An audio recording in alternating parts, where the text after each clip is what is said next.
Hello guys, welcome back to Trading for Beginners, and in this video I am going to talk about how can you apply for Wise card. So without any further ado, let's dive right into this exciting video. Now, in order to apply for the card of Wise, you just simply have to open your Wise application at very first. And after that, simply unlock the Wise application from the pin code or biometrics. Then after that, you will get the option of card into this bottom bar directly. Just simply tap to card option and then you will get this page into here.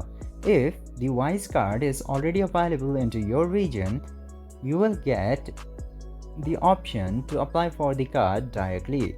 But if this card feature is not available into your region, it will show something like this which says our card feature isn't available into your region or our card aren't available in your country. And in order to get informed when this feature will be available into your region, you just simply have to tap to join the waitlist option and it will lead you to your browser, and you just simply have to log in your account into browser and tap to this join the waitlist option, and whenever the card feature will be available you will get the notification. I hope this video was informative for you. If yes, don't forget to like, share and subscribe to the channel to never miss another update. Thank you for watching the video.